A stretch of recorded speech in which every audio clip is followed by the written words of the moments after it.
En la Ciudad de México de 1950, el profesor Alejandro Mendoza desempolvaba cuidadosamente una caja de madera encontrada durante las renovaciones del antiguo Archivo Histórico Nacional. El aire estaba cargado del aroma a papel viejo y humedad que tanto caracterizaba aquel edificio colonial. Alejandro, un historiador de 45 años, especializado en fotografía del siglo XIX, ajustó sus gafas mientras examinaba el contenido bajo la luz amarillenta de su lámpara de escritorio. «Parece que tenemos algo interesante aquí», murmuró para sí mismo mientras extraía con delicadeza un sobre amarillento. Su asistente, Carmen Vega, una joven de 28 años con una mente brillante y ojos escrutadores, se acercó con curiosidad. «¿Qué ha encontrado, profesor?», preguntó inclinándose sobre su hombro. «Fotografías antiguas. Mira la fecha. 12 de octubre de 1901, respondió Alejandro, sacando cuidadosamente una imagen sepia del interior del sobre. «Parece ser del convento de Santa Catalina en Puebla». La fotografía mostraba la fachada de un imponente convento colonial y en primer plano 3 monjas con hábitos tradicionales posando rígidamente.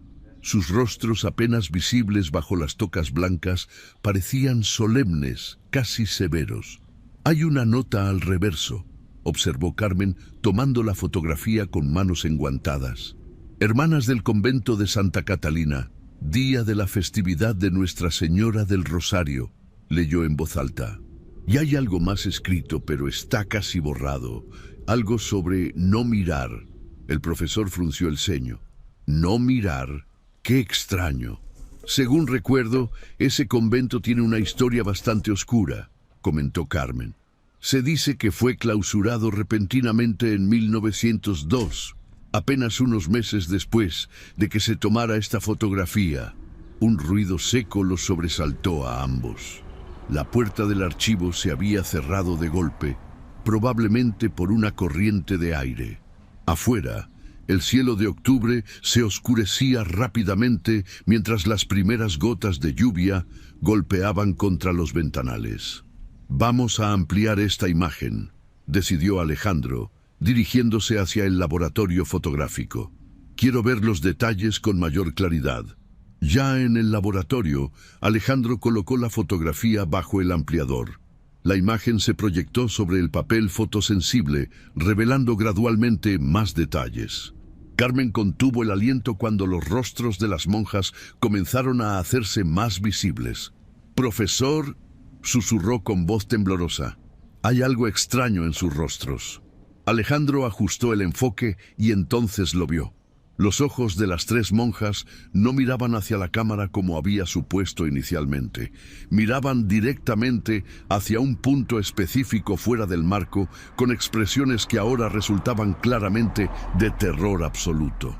Y había algo más, algo que hizo que el profesor Mendoza retrocediera instintivamente. Detrás de las monjas, apenas visible en las sombras del portal del convento, se distinguía lo que parecía ser una cuarta figura, oscura y difusa, que no habían notado en la imagen original. «Dios mío», murmuró Alejandro, sintiendo un escalofrío recorrer su espalda. «¿Qué demonios estaban mirando estas mujeres?».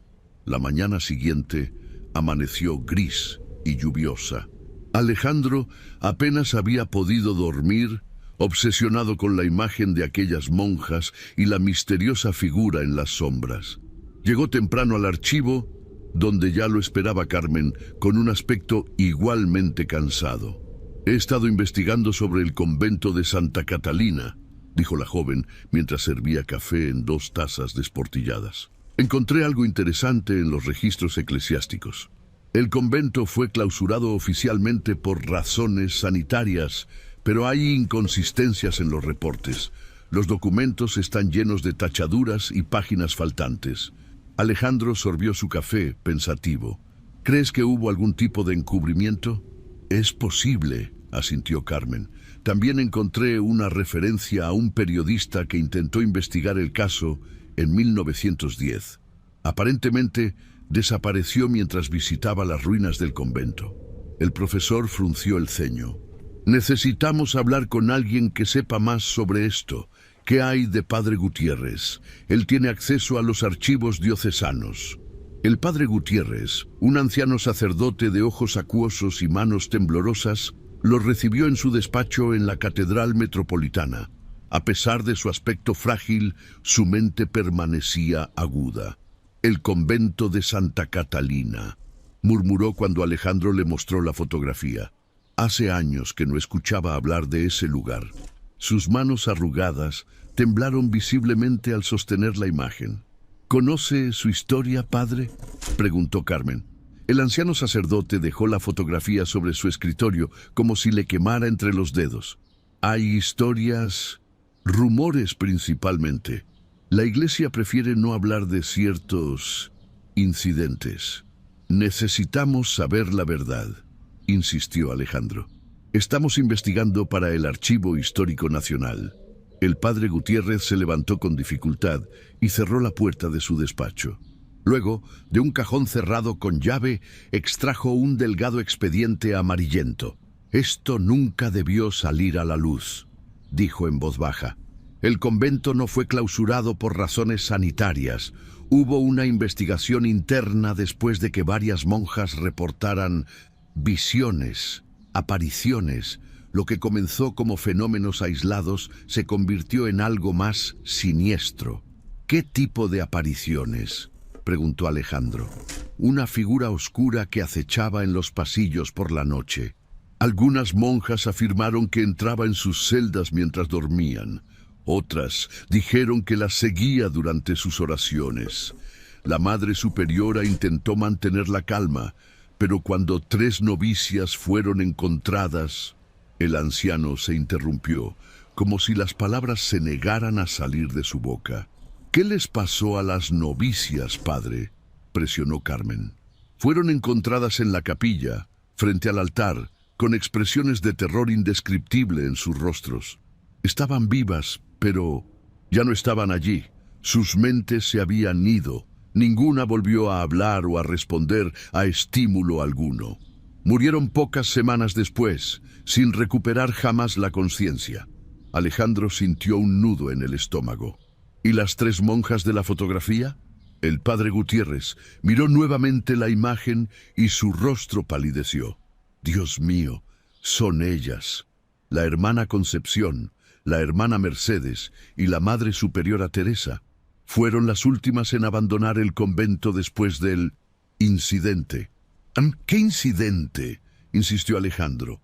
La noche del 20 de octubre de 1901, una semana después de que se tomara esta fotografía, algo ocurrió en el convento.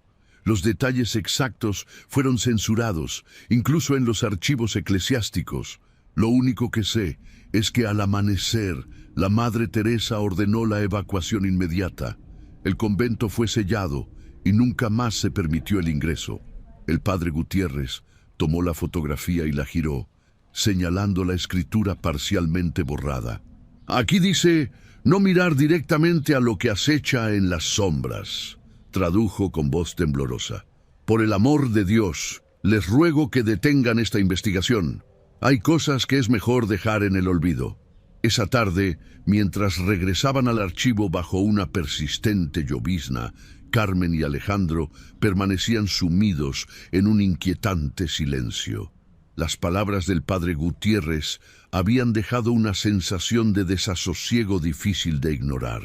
Creo que deberíamos investigar más sobre las monjas de la fotografía, dijo finalmente Carmen.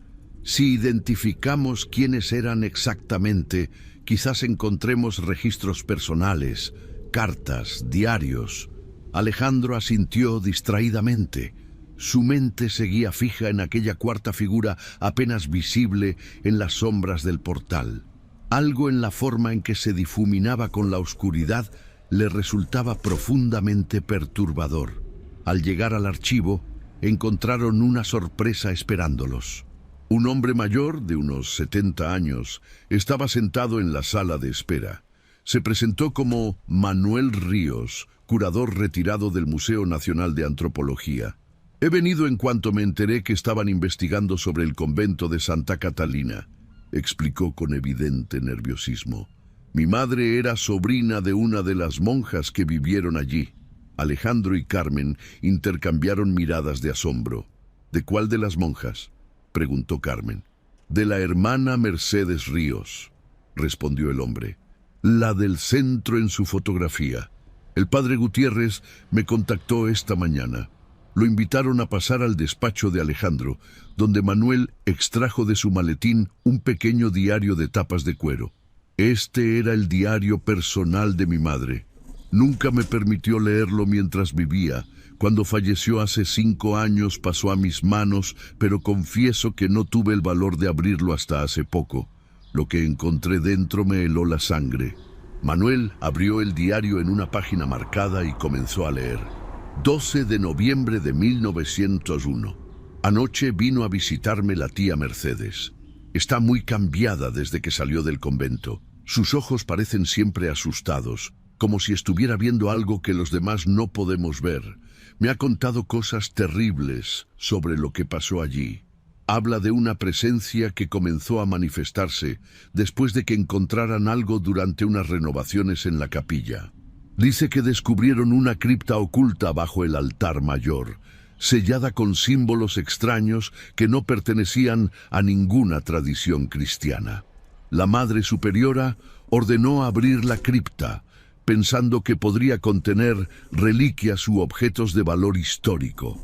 En su interior encontraron solo un pequeño cofre de piedra negra. Dentro del cofre había un espejo antiguo de obsidiana, probablemente de origen prehispánico. La tía Mercedes dice que desde que sacaron ese espejo de la cripta comenzaron las apariciones. Manuel hizo una pausa. Su voz temblaba ligeramente. Hay más, continuó. Mi madre escribió que la tía Mercedes le confesó que las 3 novicias que enloquecieron habían estado jugando con el espejo la noche anterior, realizando algún tipo de ritual que habían escuchado de una de las cocineras indígenas del convento. Aparentemente, el ritual involucraba mirar fijamente el espejo a medianoche mientras recitaban cierta oración inversa. ¿Un ritual prehispánico en un convento católico?, preguntó Alejandro, escéptico pero intrigado. El convento fue construido sobre las ruinas de un templo azteca dedicado a Tezcatlipoca, el señor del espejo humeante, explicó Manuel. Era una deidad asociada con la noche, la tentación y el conflicto. Se creía que podía ver todos los actos humanos a través de sus espejos de obsidiana. Carmen se estremeció visiblemente.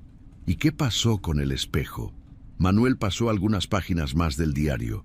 Según mi tía Mercedes, la noche del 20 de octubre, la Madre Teresa decidió que el espejo debía ser destruido y devuelto a la cripta. Durante el ritual de purificación, algo salió mal. Mi tía nunca especificó exactamente qué ocurrió, pero mi madre escribió que después de esa noche, la tía Mercedes nunca volvió a dormir con la luz apagada y colocaba espejos volteados hacia la pared en cada habitación donde se quedaba. Alejandro volvió a examinar la fotografía ampliada. La figura en las sombras parecía ahora tener una forma más definida, como si la ampliación hubiera revelado detalles que no estaban visibles antes. ¿Qué le pasó finalmente a su tía?, preguntó. Manuel cerró el diario con un suspiro pesado. Se suicidó en 1905. La encontraron colgada en su habitación. Todos los espejos de la casa habían sido destrozados. El relato de Manuel había dejado a Alejandro y Carmen profundamente perturbados. Después de que el hombre se marchara, ambos investigadores permanecieron en silencio contemplando la fotografía sobre el escritorio. «Tenemos que visitar el convento», dijo finalmente Alejandro. Carmen lo miró con incredulidad. «¿Está seguro, profesor? Después de todo lo que hemos escuchado...» «Soy un historiador, Carmen. No puedo basar mis conclusiones en supersticiones y relatos de segunda mano. Necesitamos evidencia concreta». A la mañana siguiente partieron hacia Puebla. El antiguo convento de Santa Catalina se encontraba en las afueras de la ciudad, parcialmente en ruinas y rodeado de una vegetación descuidada que había ido reclamando las estructuras a lo largo de las décadas. Un cartel desvencijado advertía: propiedad privada, prohibido el paso. Parece completamente abandonado, observó Carmen mientras rodeaban el muro exterior buscando un punto de acceso. Finalmente encontraron una sección del muro derrumbada que les permitió entrar. El interior del convento era un laberinto de pasillos oscuros, patios invadidos por la maleza y habitaciones vacías con techos parcialmente colapsados. A pesar del día soleado, una penumbra persistente dominaba el lugar. «Busquemos la capilla», sugirió Alejandro, consultando un antiguo plano que había encontrado en los archivos. Siguieron lo que alguna vez fue el claustro principal hasta llegar a una puerta de madera carcomida que daba acceso a la capilla. El interior estaba sorprendentemente intacto comparado con el resto del edificio. Los bancos de madera seguían alineados, cubiertos de polvo y telarañas. El altar mayor permanecía en su lugar, aunque despojado de ornamentos. Según el relato de Manuel, la cripta debería estar bajo el altar, recordó Carmen. Alejandro se acercó cautelosamente. En efecto, frente al altar había una losa de piedra con un anillo de hierro oxidado. Entre ambos lograron levantar la pesada losa, revelando una estrecha escalera que descendía hacia la oscuridad. «Permítame ir primero», dijo Alejandro, encendiendo su linterna. Los escalones, desgastados por siglos de uso, conducían a una pequeña cámara subterránea. Las paredes estaban cubiertas de símbolos grabados en la piedra, una extraña mezcla de iconografía católica y lo que parecían ser glifos prehispánicos. «Increíble», murmuró Alejandro, pasando su mano sobre los grabados. «Esta cámara debe haber sido parte del templo original sobre el que construyeron el convento». En el centro de la cripta había un pedestal de piedra vacío. A su alrededor, el suelo estaba cubierto de fragmentos de lo que parecía ser obsidiana negra. «El espejo», susurró Carmen, «debe haber sido destruido aquí». Mientras examinaban los fragmentos, la luz de la linterna comenzó a parpadear. Un súbito descenso de temperatura hizo que su aliento se condensara en el aire. «Deberíamos irnos», dijo Carmen con un temblor en la voz. «Algo no está bien aquí». Alejandro asintió, súbitamente consciente de una presencia que parecía observarlos desde las sombras más profundas de la cripta. Sin decir palabra, ambos se dirigieron hacia la escalera. Al emerger nuevamente en la capilla, Alejandro sintió un intenso alivio, como si hubiera estado conteniendo la respiración sin darse cuenta. La luz del día que se filtraba por los vitrales rotos nunca le había parecido tan reconfortante. «Profesor, mire esto», dijo Carmen, señalando hacia el muro lateral de la capilla. Allí, parcialmente oculto tras años de suciedad y abandono, se encontraba un viejo óleo que representaba a 3 monjas arrodilladas en oración. Eran inconfundiblemente las mismas de la fotografía: la hermana Concepción, la hermana Mercedes y la madre Teresa. Alejandro se acercó para examinar mejor la pintura. Databa claramente de muchos años antes que la fotografía, probablemente de mediados del siglo XIX. Lo inquietante era que, al igual que en la fotografía, las 3 monjas miraban con expresión de terror hacia un punto fuera del marco del cuadro, y en el fondo, entre las sombras del claustro pintado, se insinuaba una forma oscura. «No puede ser coincidencia», murmuró Alejandro. «Este cuadro debe haber sido pintado décadas antes de los incidentes que nos relataron». Un ruido seco a sus espaldas los sobresaltó. La pesada puerta de la capilla se había cerrado de golpe. Alejandro corrió hacia ella e intentó abrirla, pero parecía haberse atascado. «Debe haber sido el viento», dijo, tratando de mantener la calma mientras forcejeaba con la puerta. Carmen se había quedado inmóvil, mirando hacia el altar. «Profesor», llamó con voz apenas audible. ¿Hay alguien más aquí? Alejandro se giró lentamente. La capilla parecía vacía, pero la luz del sol que entraba por los vitrales rotos ahora proyectaba sombras largas y distorsionadas que se extendían por el suelo como dedos oscuros. «No veo a nadie, Carmen», dijo, esforzándose por mantener la voz firme. «Allí, junto al confesionario», insistió ella, señalando hacia un rincón en penumbras. Alejandro entrecerró los ojos, intentando penetrar la oscuridad. Por un instante creyó distinguir una silueta, una forma más densa entre las sombras, pero al parpadear había desaparecido. «Tenemos que salir de aquí», dijo, regresando a la puerta y empujando con toda su fuerza. Finalmente, con un crujido de madera vieja, la puerta cedió. Salieron apresuradamente al claustro. El sol comenzaba a ponerse, y una brisa fría soplaba entre las arcadas derruidas. «Quizás deberíamos regresar mañana con luz plena», sugirió Carmen, claramente nerviosa. Alejandro asintió, pero cuando se disponían a marcharse, algo captó su atención. En el suelo del claustro, medio enterrado entre escombros, brillaba un objeto. Se inclinó para recogerlo. Era un fragmento de obsidiana pulida, lo suficientemente grande como para reflejar su rostro. «Parece ser parte del espejo», murmuró, girándolo entre sus dedos. El fragmento tenía un borde irregular, pero una superficie perfectamente lisa que reflejaba su imagen con una claridad sorprendente. Alejandro lo guardó en su bolsillo, pensando que podría ser una evidencia importante. Esa noche, en su habitación de hotel en Puebla, Alejandro no podía conciliar el sueño. Cada vez que cerraba los ojos, veía los rostros aterrorizados de las 3 monjas. Finalmente se levantó y sacó el fragmento de obsidiana de su chaqueta. Bajo la luz tenue de la lámpara de noche, el espejo negro parecía absorber más luz de la que reflejaba. Alejandro lo colocó sobre la mesita de noche y se quedó observándolo, fascinado por su superficie perfectamente pulida a pesar de los siglos. Gradualmente comenzó a notar algo extraño.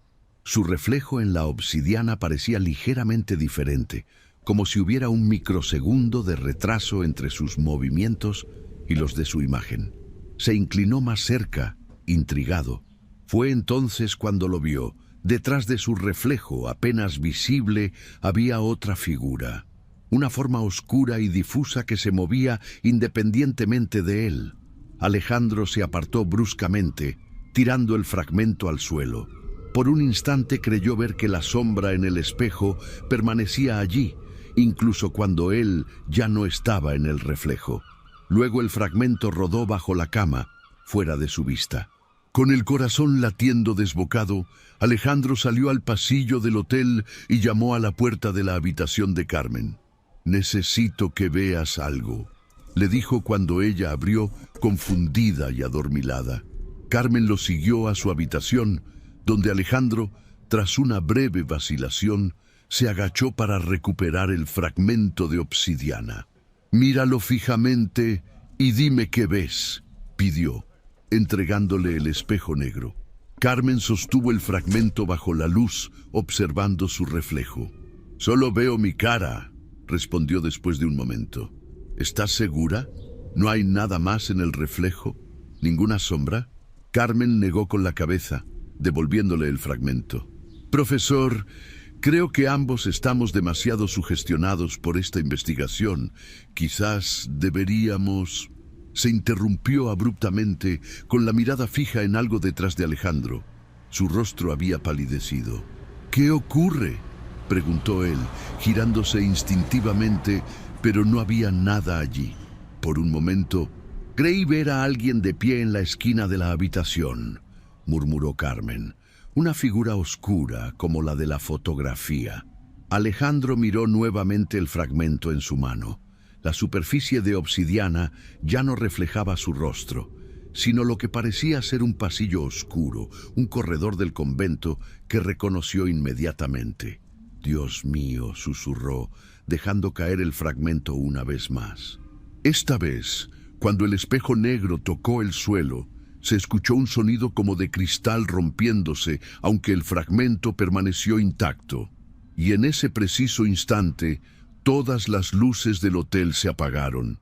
La oscuridad era absoluta. Alejandro y Carmen permanecieron inmóviles, momentáneamente paralizados por la repentina falta de luz. «Debe ser un corte de energía», dijo finalmente Alejandro, intentando sonar calmado mientras buscaba a tientas las cerillas en su bolsillo. Al encender una, la pequeña llama proyectó sombras danzantes por toda la habitación. El fragmento de obsidiana seguía en el suelo, pero ahora parecía vibrar ligeramente, como si respondieran a alguna frecuencia inaudible. «No lo toques», advirtió Carmen cuando Alejandro se inclinó para recogerlo. En ese momento un sonido débil pero inconfundible llegó hasta ellos. Un canto lejano, voces femeninas entonando lo que parecía ser un himno religioso en latín. El sonido parecía provenir de las paredes mismas. «¿Lo oyes?», susurró Carmen, aferrándose instintivamente al brazo de Alejandro. Él asintió, sintiendo un escalofrío recorrer su espalda. El canto era hermoso, pero profundamente inquietante, como si las voces estuvieran distorsionadas de alguna manera sutil, pero fundamental. La cerilla se apagó entre sus dedos. Cuando Alejandro encendió otra, ambos contuvieron el aliento. En la pared frente a ellos, donde antes solo había un papel tapiz desgastado, ahora se proyectaba lo que parecía ser la sombra de una mujer con hábito de monja. La silueta se movía lentamente, como si estuviera caminando por un pasillo invisible. A medida que avanzaba, otras sombras comenzaron a aparecer. Figuras con hábitos que se deslizaban por las paredes, el techo y el suelo, todas convergiendo hacia el centro de la habitación. «Tenemos que salir de aquí», susurró Carmen, pero sus piernas parecían incapaces de responder. La temperatura en la habitación había descendido drásticamente. Podían ver su aliento condensarse en el aire frío. El canto se intensificó, ahora intercalado con susurros y lamentos que parecían rodearlos. Alejandro, reuniendo todo su coraje, se movió hacia la puerta, arrastrando a Carmen consigo. Pero al llegar a ella, descubrieron que estaba firmemente cerrada, como si algo la mantuviera bloqueada desde el otro lado. «¡Ayuda!», gritó Alejandro, golpeando la puerta con fuerza. «¡Hay alguien ahí fuera!». Solo el eco de su propia voz le respondió.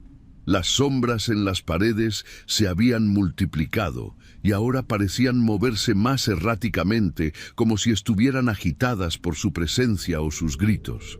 El canto había dado paso a un murmullo confuso de voces superpuestas.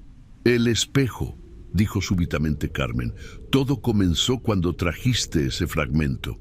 Alejandro miró el trozo de obsidiana que seguía en el suelo.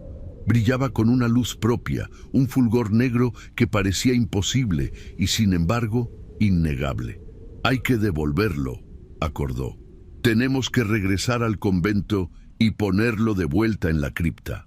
En ese preciso instante, como respondiendo a sus palabras, las luces volvieron tan repentinamente como se habían apagado. Las sombras en las paredes desaparecieron y el canto se desvaneció. La puerta, cuando Alejandro giró el pomo, se abrió sin resistencia alguna. El pasillo del hotel estaba tranquilo y normalmente iluminado. No había señales de perturbación entre los demás huéspedes. «¿Crees que lo imaginamos?», preguntó Carmen, su voz aún temblorosa. Alejandro recogió cuidadosamente el fragmento de obsidiana, envolviéndolo en su pañuelo. «No fue imaginación», respondió con certeza. «Y tengo la sensación de que no nos dejará en paz hasta que lo devolvamos a donde pertenece». Al amanecer, regresaron al convento. El lugar parecía aún más siniestro bajo la luz grisácea del alba, con la niebla aferrándose a las ruinas como un sudario fantasmal. La capilla estaba tal como la habían dejado el día anterior, salvo por un detalle perturbador. El óleo que representaba a las 3 monjas ahora mostraba solo el claustro vacío, como si las figuras hubieran abandonado la pintura durante la noche. «Imposible», murmuró Alejandro, acercándose para examinar el lienzo. No había señales de manipulación. La pintura estaba seca y agrietada por el tiempo. Sin perder más tiempo, levantaron la losa que cubría la entrada a la cripta. Los escalones descendían hacia una oscuridad que parecía más densa y amenazadora que el día anterior. «Debes quedarte aquí», le dijo Alejandro a Carmen. «Si no regreso en 10 minutos, busca ayuda». «De ninguna manera», respondió ella firmemente. «Vamos juntos». Descendieron los estrechos escalones con la única luz de una linterna prestada por el conserje del hotel. La cripta parecía más pequeña que en su visita anterior, como si las paredes se hubieran desplazado durante la noche. Los símbolos grabados en la piedra parecían pulsar débilmente bajo el haz de la linterna. «Mira», señaló Carmen hacia el pedestal central. Donde antes solo habían encontrado fragmentos dispersos, ahora había un marco de piedra negra, vacío, pero claramente diseñado para contener un espejo. Alrededor del pedestal, los fragmentos de obsidiana parecían haberse reorganizado en un patrón circular. «Es como si alguien hubiera estado aquí», murmuró Alejandro. Carmen se estremeció visiblemente. «O algo». Alejandro extrajo cuidadosamente el fragmento envuelto en su pañuelo. Al desenvolverlo, notó que la superficie de obsidiana ya no reflejaba su rostro, sino que mostraba imágenes cambiantes. Pasillos del convento, celdas vacías, la capilla desierta, como si el fragmento les estuviera mostrando diferentes partes del edificio en tiempo real. «Tenemos que colocarlo en el marco», dijo, acercándose al pedestal. En ese momento, la linterna parpadeó y se apagó, sumiéndolos en una oscuridad absoluta. La única fuente de luz era ahora el fragmento mismo, que emitía ese extraño fulgor negro. «¿Carmen?», llamó Alejandro, repentinamente consciente de que no podía ver ni sentir a su asistente. No hubo respuesta. «¡Carmen!», gritó girando sobre sí mismo. Un susurro llegó desde algún punto indeterminado de la cripta. «No está sola». El corazón de Alejandro dio un vuelco. No era la voz de Carmen, sino un sonido más antiguo, como papel seco rozando contra piedra. «No está sola», repitió la voz, ahora más cerca. «Nunca lo estuvo». Alejandro apretó el fragmento de obsidiana con fuerza, utilizando su débil resplandor para intentar orientarse.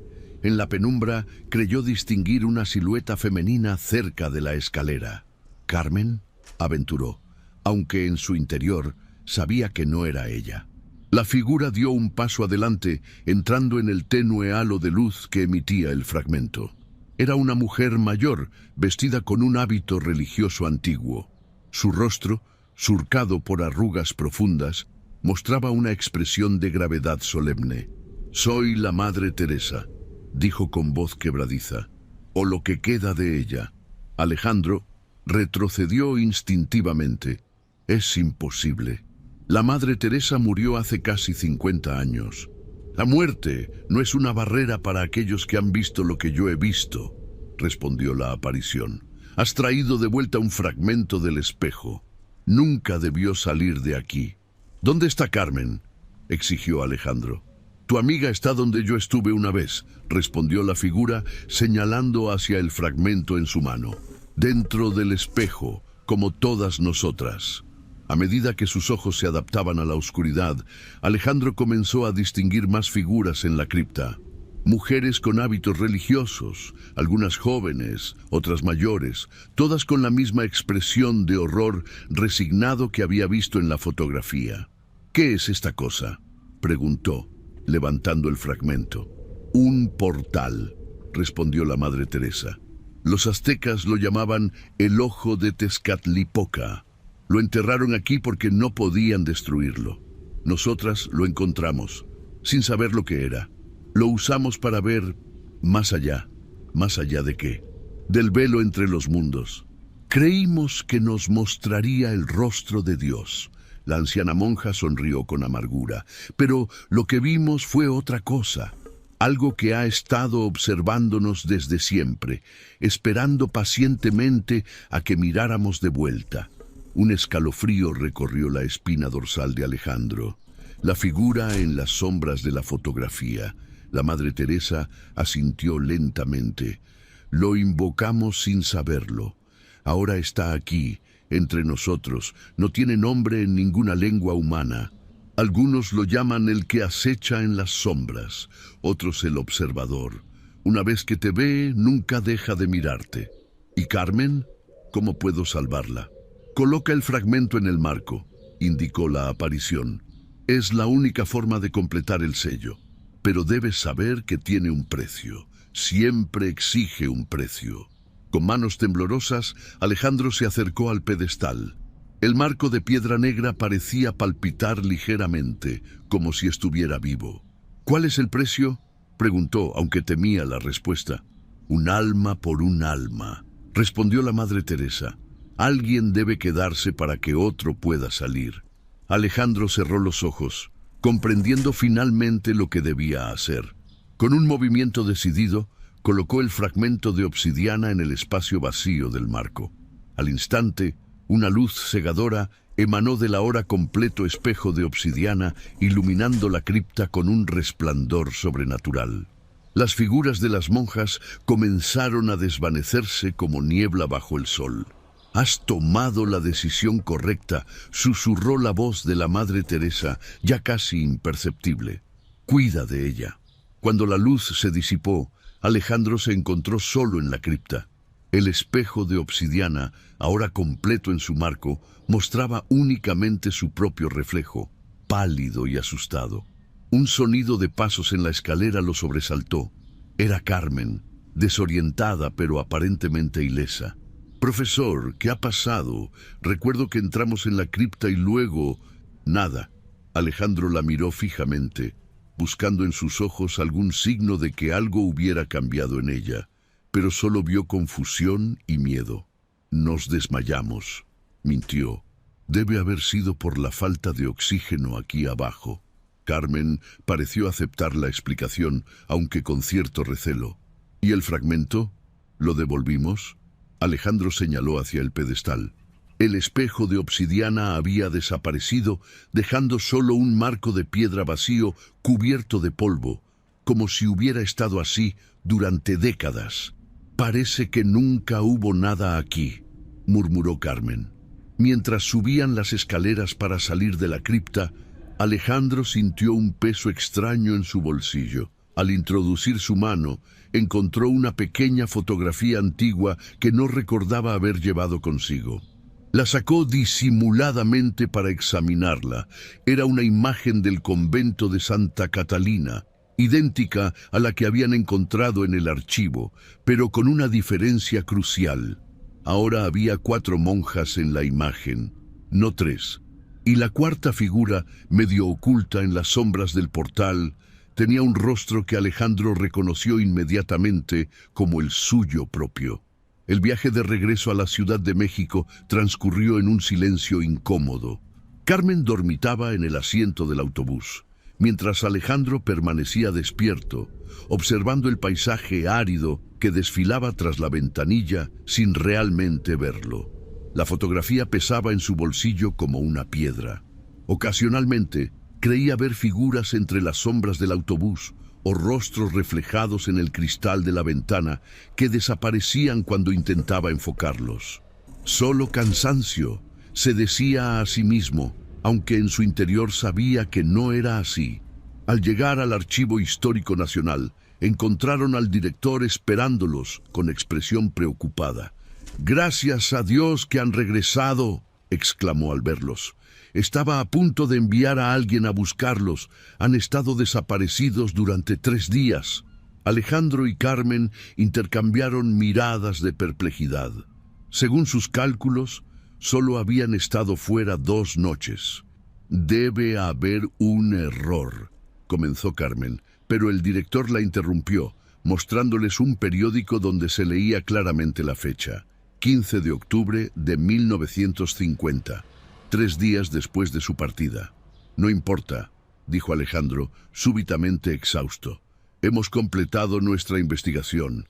El caso del convento de Santa Catalina está cerrado.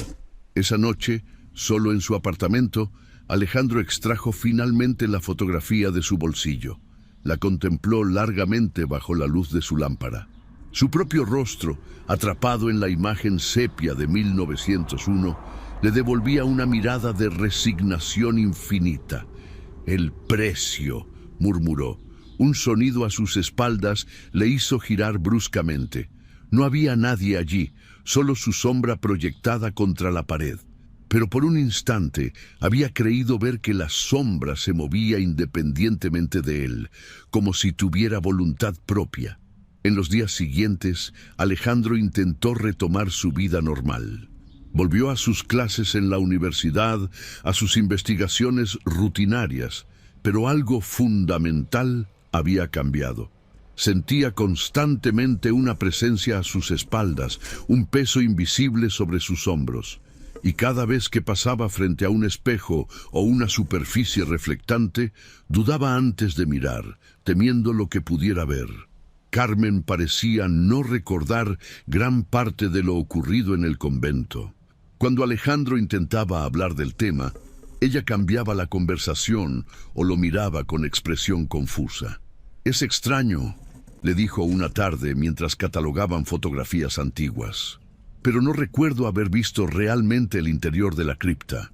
Es como si hubiera un vacío en mi memoria». Alejandro asintió sin decir nada. Era mejor así. Mejor que ella no recordara la verdad.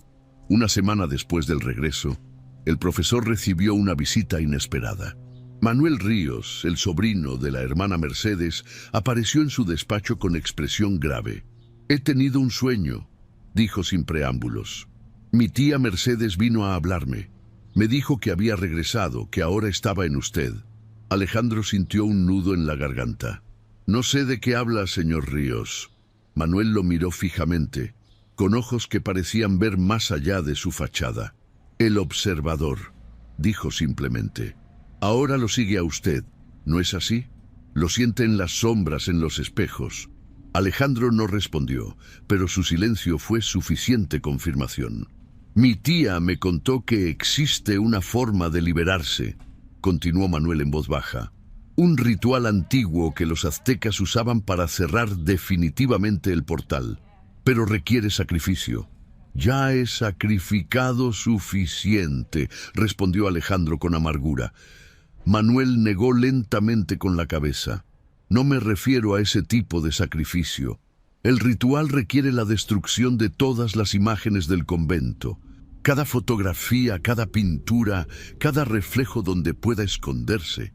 «¿Y eso funcionaría?», preguntó Alejandro, un destello de esperanza iluminando su rostro cansado. Mi tía parecía creerlo. Por eso destruyó todos los espejos antes del final. Esa misma noche, Alejandro regresó al archivo. Usando su llave maestra, entró sigilosamente y se dirigió a la sección donde guardaban los materiales del convento de Santa Catalina. La caja de madera seguía allí, con las fotografías originales y las copias ampliadas que habían realizado. También había expedientes, notas de investigación y el óleo que habían traído del convento. Con manos temblorosas pero decididas, Alejandro lo reunió todo en un cubo metálico. Añadió la fotografía de su bolsillo, esa donde su rostro aparecía entre las monjas de 1901. Finalmente, sacó un frasco de líquido inflamable que había traído consigo. Mientras vertía el líquido sobre los documentos, creyó escuchar un murmullo, como de voces lejanas, protestando. Ignorándolas, encendió una cerilla. Las llamas se elevaron rápidamente, consumiendo el papel y el lienzo con voracidad. Alejandro retrocedió, protegiendo sus ojos del calor repentino. En el resplandor rojizo del fuego, las fotografías se retorcían como si estuvieran vivas, sus imágenes distorsionándose hasta volverse irreconocibles. Un grito agudo, casi inhumano, pareció emanar del cubo metálico mientras las llamas alcanzaban su punto máximo. Alejandro se estremeció, preguntándose si era producto de su imaginación o si realmente lo había escuchado. Cuando el fuego comenzó a extinguirse, dejando solo cenizas humeantes, sintió una extraña sensación de ligereza, como si un peso invisible hubiera sido levantado de sus hombros. Quizás había funcionado, quizás ahora estaría libre. Limpió cuidadosamente todo rastro de su presencia y abandonó el archivo, respirando el aire fresco de la noche con renovada esperanza. Por primera vez en días, caminó sin mirar constantemente sobre su hombro, sin temer a las sombras que se alargaban bajo las farolas de la calle. En su apartamento se permitió mirar directamente al espejo del baño. Solo su propio rostro, pálido y ojeroso, le devolvió la mirada. Nada extraño, nada fuera de lugar. Sonrió con alivio y se preparó para dormir, anticipando la primera noche de verdadero descanso en lo que parecía una eternidad. El sueño llegó rápidamente, profundo y sin interrupciones, hasta que, cerca del amanecer, un sonido lo despertó. El inconfundible clic de una cámara fotográfica. Abrió los ojos de golpe. Su habitación estaba a oscuras, excepto por un débil resplandor plateado que entraba por la ventana. Silueteada contra esa luz, distinguió una figura femenina de pie junto a su cama. «¿Quién está ahí?», preguntó con voz ronca. La figura dio un paso adelante, entrando en el tenue halo de luz. Era una mujer joven con un anticuado vestido blanco, una de las novicias del convento que habían enloquecido, aunque Alejandro no podía explicar cómo lo sabía. «No podemos ser destruidos», dijo la aparición con voz dulce, pero desprovista de toda emoción. «Somos recuerdos, y los recuerdos siempre encuentran un camino de regreso». Alejandro se incorporó bruscamente, su corazón latiendo con fuerza. «Te he borrado a todos ustedes. Quemé cada imagen, cada prueba». La novicia sonrió, una sonrisa vacía que no alcanzaba sus ojos muertos. «Pero te olvidaste de algo, profesor. Te olvidaste de las imágenes que nunca fueron capturadas». Con un gesto delicado, señaló hacia la pared frente a la cama de Alejandro. Allí, proyectadas como en una pantalla invisible, comenzaron a aparecer imágenes del convento. No eran fotografías que él reconociera, sino escenas que nunca habían sido documentadas. Ceremonias secretas en la capilla, monjas arrodilladas alrededor del espejo de obsidiana, rituales nocturnos iluminados por velas negras. «Son recuerdos», comprendió Alejandro con horror. «Sus recuerdos». La novicia asintió lentamente. «Y ahora son tuyos también, parte de ti, para siempre». Las imágenes en la pared se multiplicaban, superponiéndose unas a otras en una cacofonía visual que amenazaba con abrumarlo. Y en cada una de ellas, en las sombras o en los márgenes, podía distinguir la misma figura oscura, observando pacientemente. «No puedes escapar de lo que has visto», continuó la novicia, «ni de lo que te ha visto a ti». Alejandro cerró los ojos con fuerza, intentando bloquear las imágenes, pero éstas continuaban apareciendo en su mente, más vívidas aún. «¿Qué quieren de mí?», gritó desesperado. «Lo mismo que quisimos nosotras una vez», respondió la aparición. «Un testigo, alguien que vea lo que nosotras vimos, alguien que recuerde». Cuando Alejandro volvió a abrir los ojos, la novicia había desaparecido. La habitación estaba nuevamente a oscuras, sin rastro de las imágenes proyectadas en la pared.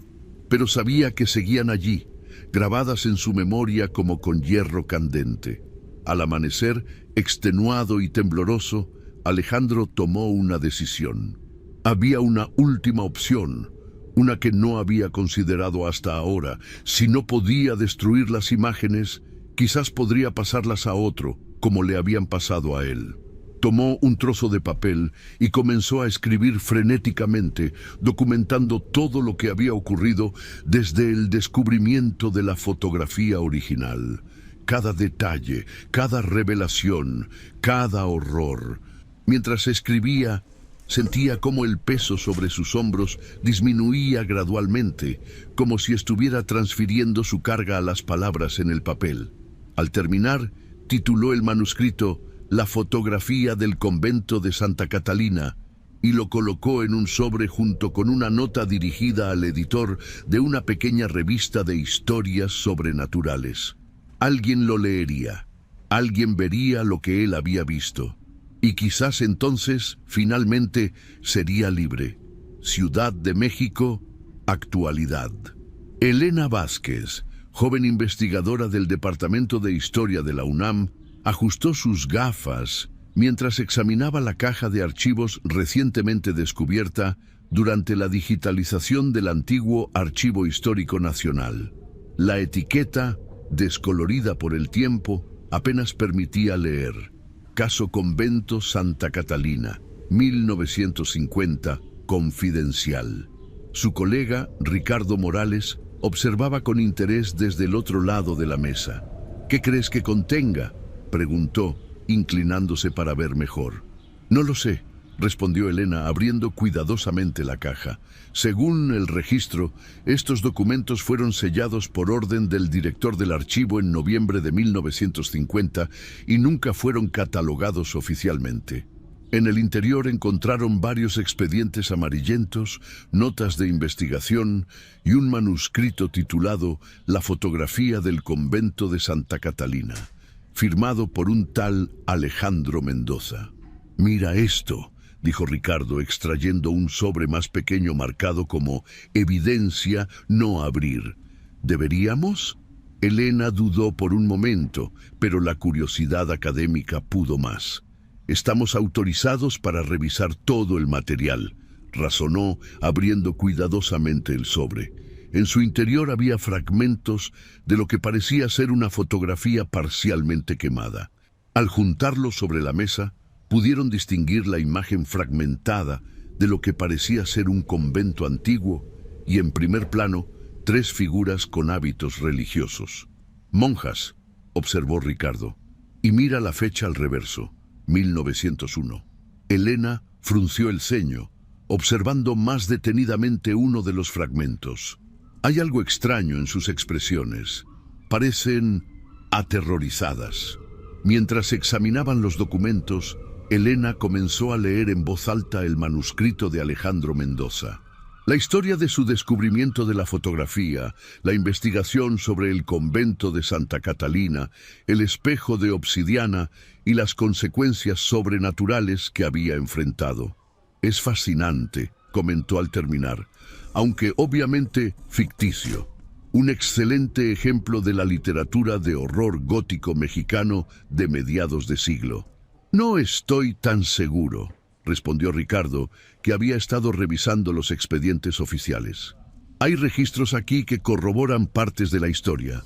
El convento de Santa Catalina realmente existió y fue clausurado repentinamente en 1902. Y mira esto, un informe policial sobre la desaparición de un profesor de historia llamado Alejandro Mendoza en noviembre de 1950. Nunca fue encontrado». Un escalofrío recorrió la espalda de Elena. «¿Crees que realmente ocurrió algo?». «Probablemente hay una explicación racional», respondió Ricardo, aunque su voz denotaba cierta duda. «Lo interesante sería encontrar la fotografía original completa, no estos fragmentos quemados». «El manuscrito menciona que la quemó», recordó Elena, «junto con todas las demás imágenes del convento». «Pero, ¿y si no fue así?», cuestionó Ricardo. «¿Y si simplemente la escondió en otro lugar?». Los archivos de esa época estaban bastante desorganizados. Durante las siguientes semanas, Elena y Ricardo dedicaron sus horas libres a rastrear cualquier referencia al convento de Santa Catalina y a Alejandro Mendoza. Descubrieron que el profesor había sido un respetado historiador especializado en fotografía del siglo XIX, que efectivamente había desaparecido misteriosamente en 1950. Su asistente, Carmen Vega, había declarado que el profesor estaba investigando un antiguo convento, pero no recordaba detalles específicos de su última visita al lugar. «Es como si partes de su memoria hubieran sido borradas», comentó Elena mientras revisaban el expediente policial. «Exactamente como describe el manuscrito. Una tarde, Mientras organizaban el material para su publicación académica sobre el caso, Ricardo hizo un descubrimiento sorprendente. «Elena, mira esto», exclamó, señalando una pequeña marca en el reverso de uno de los fragmentos de la fotografía. «Parece un número de referencia de archivo». Siguiendo esa pista, rastrearon un antiguo catálogo fotográfico que los llevó hasta una caja olvidada en el sótano del archivo. En su interior encontraron una carpeta etiquetada «Negativos fotográficos, Conventos Mexicanos, 1890-1910». Con manos temblorosas por la anticipación, Elena extrajo una hoja de negativos antiguos. Y allí estaba, el negativo original de la fotografía del convento de Santa Catalina, perfectamente conservado. «Vamos a revelarlo», decidió Ricardo. En el laboratorio de preservación del archivo proyectaron cuidadosamente el negativo. La imagen que apareció en el papel fotosensible era exactamente como la describía el manuscrito. El convento, las 3 monjas con expresiones de terror y en las sombras del portal. «No puede ser», susurró Elena, ajustando el enfoque para ver mejor. En la imagen revelada, claramente visible entre las sombras, había no una sino 2 figuras. Una era oscura y difusa, imposible de identificar. La otra, sin embargo, era inconfundiblemente un hombre con ropas modernas de mediados del siglo XX, mirando directamente a la cámara con expresión resignada. Un hombre que, según la fotografía de su expediente, era Alejandro Mendoza. «Esto es imposible», murmuró Ricardo. «Esta fotografía fue tomada en 1901, casi 50 años antes de que Mendoza naciera». Mientras ambos contemplaban atónitos la imagen, no notaron cómo sus propias sombras, proyectadas por la luz roja del laboratorio, comenzaban a alargarse y distorsionarse sobre la pared, moviéndose independientemente de sus cuerpos. Ni tampoco percibieron la silueta oscura que ahora se formaba en las sombras detrás de ellos, observándolos pacientemente. El círculo se había cerrado y pronto comenzaría de nuevo.